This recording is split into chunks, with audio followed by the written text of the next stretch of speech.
I'll be honest, I don't know what's happening in Ukraine. I don't understand it either. I ignore most of the mainstream media because I don't trust it.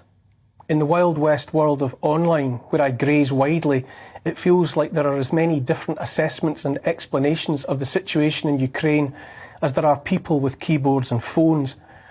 What I do know is that truth is rarer than gold and therefore harder to find.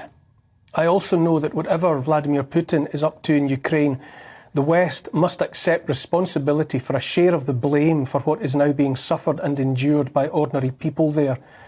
Whatever Putin has done, whatever NATO and the governments of the EU have done, and I say again, I don't feel anywhere close to knowing what's been going on and what is going on, men, women and children are sheltering underground on European soil in 2022. Soldiers on both sides are dying. I do know that I don't trust Putin, but I don't trust our leaders or our government, or Europe's governments, or the governments of North America either. I certainly don't trust any of them to tell the truth. Crony capitalism, in one form or another, has seen governments and corporate entities, some corporates so vast they have more clout than nation-states anyway, slide into bed together for the making of profits and the keeping of power. Too many people with fingers in each other's pies, amassing wealth at the expense of the well-being of the rest of us. I don't trust a lot of them as far as I could throw them. Here's the thing. What we have had in the West, some parts of the West at least, is even rarer than truth and gold. We have had freedom. Freedom as individuals to go about our lives without undue fear of the state. Most of the rest of the world is a damned mess, and almost always has been. Most people who have lived and died for 200,000 years endured an existence we would find utterly intolerable, unbearable. All around the world, people have been and are ruled by despots, tyrants, gangsters and thugs. If you don't know this or don't believe me, just take a look around. Here in the West, for a few decades so exceptional as to be almost dreamlike, a handful of generations have known something else. Individual freedom, bodily autonomy, equality before the law, the promise of a fair trial so that the state may not punish a person without due process, the right to vote, tolerance of sexuality and religion. You might say it has not been perfect, and you would be right, but it has been immeasurably better, and so much more than 99% of the species has known anywhere else, and any when else. And yet, having been granted so much by our predecessors, what have we done with that treasure beyond price? The most recent of us committed the cardinal sin and took it all for granted. We actually had the temerity to think what we have had here for a few sweet generations is nothing more than the end product of the natural order of things, that individual freedom and protection from the excesses of the state and the rest just happens. Too many of us allowed ourselves to think all of this was natural and that regardless of our behaviour it would greet us every morning like the rising sun. But I say again, if you want to see the natural order of things, look around at the rest of the world. To anyone who looks at what we have had here and says it's not good enough, I say, compared to where? Compared to what? In 1992, American political scientist Francis Fukuyama wrote The End of History and the Last Man. In it, he developed the thesis that liberal democracy, of the sort we have had in the West, was the inevitable endpoint of the evolution of all political ideologies. What we have had is better than anything else available, he wrote, and so, regardless of setbacks from time to time by strong men and despots and the like, Western liberal democracy was ultimately inevitable everywhere, however long it might take. Let's hope his prediction is ultimately true for our children, or at least our children's children. But if we want it to remain true for us in our time, we have to do a great deal more than take it for granted. We also have to do more than think our leaders are to be regarded as the good guys, just by dint of occupying positions of power here in the West. I grew up thinking we were the good guys. Whenever there was trouble in the world, I assumed our involvement and intervention there would be for the good of the people living under the yoke of whichever despotic regime. After the last couple of decades, and Iraq, Afghanistan, Syria, Yemen, to name but a few, I don't think that anymore. At the age of 55, I question it all, and I trust not a single one of them. I still think liberal democracy, in theory at least, offers the best chance of life for the most people. But is that even what we have here in the West anymore? During the past 2 years, I've watched leaders all over Europe, in Australia and New Zealand, in Canada, dropping the mask of liberal democracy and looking for all the world like the authoritarians we were taught to despise elsewhere. I've witnessed the advent all over the so-called liberal West of all manner of surveillance systems, the coming of digital IDs in all but name, the censoring of news and free speech, laws brought in by stealth to silence dissent, the routine use of propaganda and fear tactics by government, the implementation of mandates for medical procedures.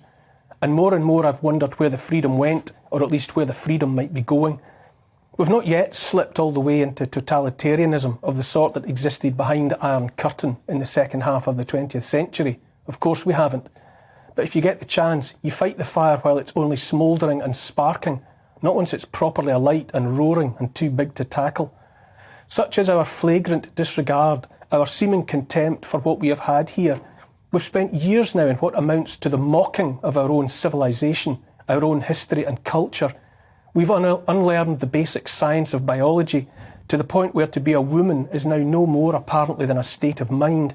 We teach our children that anyone born white is the product of original sin, never to be forgiven. Any figure from our past who lived and died without somehow obeying and displaying the ways of thinking of self-declared social and moral elites of this 21st century is to be cast post-mortem into perdition. And all the while we dance like marionettes to these new tunes, here at home within the trembling, undermined towers of Western civilization, we turn a blind eye to all manner of horrors elsewhere. Not only do we turn a blind eye to the horror, we knowingly benefit from its products. How, I ask, can we sleep at night as lovers of freedom while our lives are made more comfortable, easier by the suffering of others?